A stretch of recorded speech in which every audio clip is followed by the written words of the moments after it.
Coucou! Ça roule? Bon les petits gars, aujourd'hui on va parler de désobéissance civile. Pourquoi? Parce que la green guérilla, ça va parfois impliquer d'enfreindre les lois. Et oui les petits choux, je vous avais dit qu'on rigolerait pas. La désobéissance civile, c'est quoi?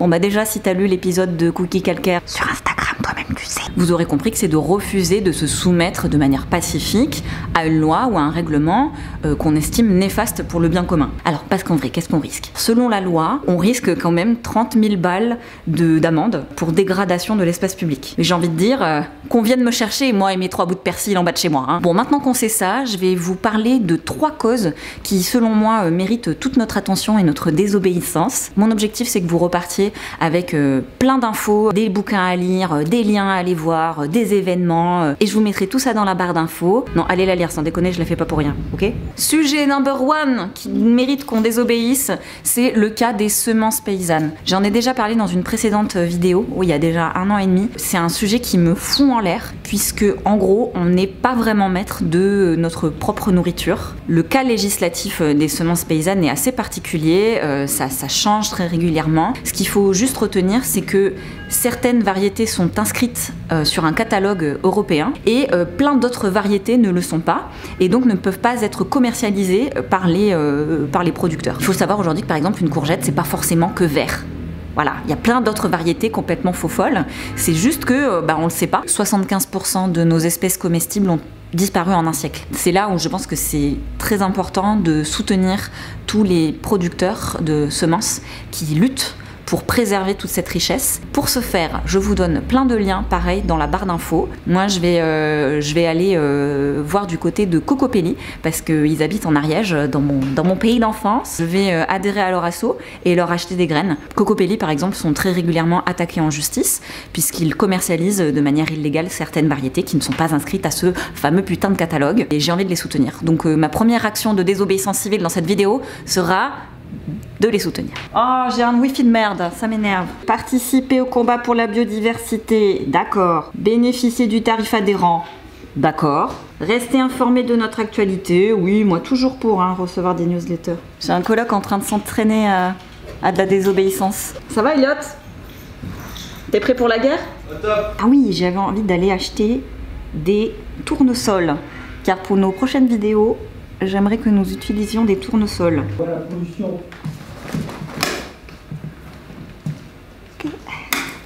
Et voilà, paiement accepté. Merci de votre confiance. Non, merci à vous. Deuxième cause qui mérite notre désobéissance, j'ai nommé le cas des plantes médicinales. Aujourd'hui, selon la loi, les boutiques d'herboristes ne sont pas tenues par des herboristes. C'est-à-dire que le métier n'est plus reconnu depuis 1941 ou 1940. Aujourd'hui, les rares herboristes qui continuent à pratiquer sont régulièrement attaqués pour pratique illégale de la médecine. Pour parler de tout ça, je vais aller voir mon amie Julie, qui est à la fois pépiniériste, qui produit des plants de plantes médicinales, mais qui étudie aussi l'herboristerie, et elle va nous en dire un petit peu plus sur ce métier et les difficultés qu'elle rencontre. Et je vais aller la déranger dans son petit travail. Oh, c'est bien beau par ici. Bonjour! Coucou Julie! Coucou! Ça va? Ça va très bien, merci. On est dans ton QG ici? C'est ça, au Mob Hôtel, à Saint-Ouen, ouais. Dans le 93. Tu fais quoi? Ici, j'ai installé une serre où je fais pousser des plantes aromatiques et médicinales et que je vends après sur les petits marchés. Qu'est-ce que c'est une plante médicinale? C'est une plante qu'on peut utiliser au quotidien pour se soigner. Ok, bon ça va, c'est simple en fait, plutôt. Est-ce que tu peux me montrer un peu le type de plant que tu fais pousser en ce moment? Alors là, je vais avoir de la Cater. C'est de la Nepeta cataria. Et du coup, c'est une plante qu'on utilise pour la digestion. Elle permet aussi de se soigner quand on a la grippe. Parce qu'elle permet de beaucoup transpirer, donc évacuer toutes les toxines. Et donc du coup, on va utiliser les feuilles. J'ai de la camomille, matricaire, du cerfeuil. Ça, c'est de la sauge, je reconnais. Toutes les plantes médicinales ne sont pas forcément autorisées. Non, c'est ça. En fait, il y a une liste d'une centaine de plantes qui sont autorisées. Qu'on peut acheter en herboristerie et qu'on peut consommer, mais il y en a encore beaucoup d'autres et celles-ci elles sont pas... Il y a peut-être des gens qui en produisent en France, mais ils n'ont pas le droit de les vendre. Un peu comme les graines qu'on a vues tout à l'heure, même souci quoi. Hyper intéressant Julie. Tu fais aussi des études d'herboristerie? Tout à fait. Qu'est-ce qui se passe avec le métier d'herboriste? Est-ce que c'est reconnu comme un métier? Non, c'est pas reconnu comme un métier. Il y a beaucoup de gens qui se battent aujourd'hui pour que ça revienne, mais c'est très compliqué. Pourquoi tu as décidé de faire ce métier du coup, si c'est même pas un métier? En fait, moi à la base, je voulais vraiment produire des plantes, mais les vertus m'intéressaient vraiment beaucoup. Et donc j'ai voulu associer vraiment les deux. L'idée c'était vraiment de réussir à produire des plantes, mais d'expliquer un peu à mes clients comment les utiliser derrière. En vrai, t'as pas vraiment le droit d'expliquer. Non. En vrai, le métier d'herboriste n'est pas vraiment reconnu, donc je dis les choses à l'oral parce qu'à l'écrit c'est interdit. Je suis au plaisir de te dire, Julie, que tu fais de la désobéissance civile. T'es contente ou pas d'en faire? J'en suis très contente, ouais. Surtout quand je vois que ça fait plaisir aux autres. Bah tu m'étonnes. Est-ce que tu peux me dire ce que ça fait la sauge par exemple? C'est une plante qui est hormonale, donc elle va beaucoup aider les femmes qui ont des problèmes de règles, pour réguler un peu tout ça et aussi les amener. Elle est aussi digestive, donc elle permet de bien digérer. Elle est anti-inflammatoire, donc du coup quand on est malade c'est pareil, faut pas hésiter. Souvent la plupart du temps on nous dit que les infusions faut les faire après manger, par exemple pour bien digérer, et en fait c'est faux. Enfin les infusions il faut se les faire, faut la boire au moins 30 minutes avant de manger. On arrête la camomille avant de s'endormir pour aller pisser 15 fois dans la nuit. Tout à fait. Ça ne sert à rien. Et ben du coup je vais encourager la désobéissance civile et je vais t'acheter plein de plants. Merci Julie. De rien. À la prochaine. J'y vais. Tchuss. Et nous arrivons au point 3, le tout dernier. Il est très simple, hein, c'est la cause de l'extinction du vivant, hein, tout simplement. J'ai découvert dernièrement le mouvement Extinction Rebellion, qui a plein de choses à dire sur la désobéissance civile aussi. On va aller les voir. Je suis à Bastille, j'ai rendez-vous avec Stricto Sensu, un membre très mystérieux avec qui j'ai échangé des mails. Et je crois qu'il est dans les parages et je le vois. C'est comme à la télé. Regardez, il est là en train de nous attendre. Bonjour. Salut. Salut. Ça roule?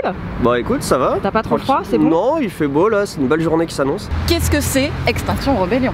Alors Extinction Rebellion, c'est un mouvement de désobéissance civile du coup, qui est né en Angleterre en 2018, qui veut faire changer les choses par l'action non violente, parce qu'on a bien vu que l'engagement individuel ne suffit pas, que les marches pour le climat ça suffit pas, que... Moi j'en ai marre de marcher. Que voilà, on en a marre de marcher, que le boycott ça suffit pas, enfin...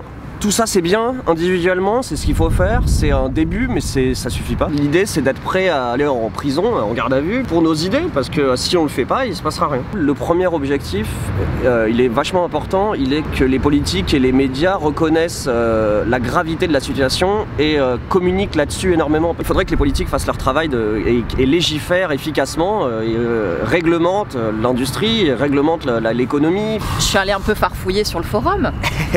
Et j'ai cru comprendre qu'il y avait différents niveaux de risque, on va dire, dans une action de désobéissance civile. Tu t'encours pas forcément la prison à chaque fois que tu fais un acte de désobéissance.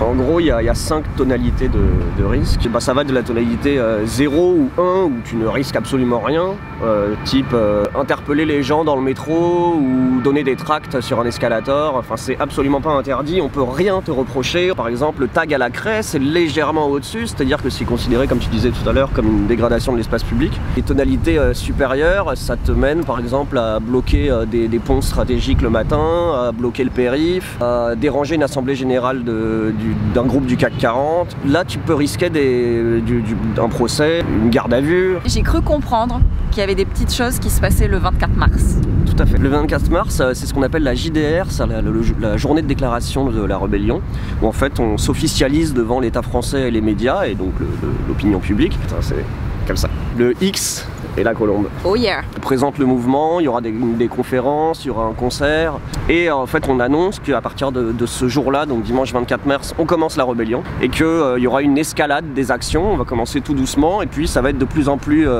non pas violent, mais de plus en plus intense et fort, parce que on veut que ça bouge, et on est déterminé, et on est nombreux, et on veut rallier le plus de gens possible.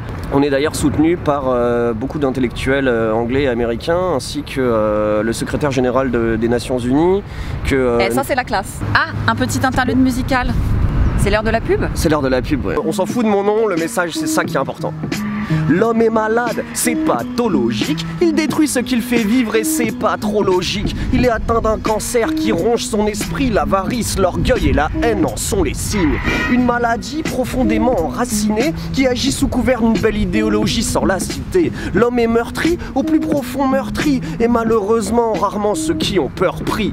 Elle touche tout le monde et ce depuis la naissance. La viande humaine empoisonnée se cuit à l'essence. Bon voilà les gars, je crois que vous êtes prêts à devenir de vrais petits désobéissants. La prochaine fois, on part à l'assaut des meilleurs spots sur lesquels faire des actions de green guérilla. D'ici là, portez-vous bien, plantez-vous, plantez tout. Love sur vous. Les hommes sont malades, beaucoup ne veulent pas se soigner. Heureusement, certains résistent comme des roseaux là de ployer. Là de noyer, leur rêve dans un puits de besoin. Alors elles s'écartent du troupeau et fuient l'heure de pointe. Pendant qu'amour et partage se diluent dans le déni d'une âme, possession, pollution, c'est la pandémie du mal. Yeah!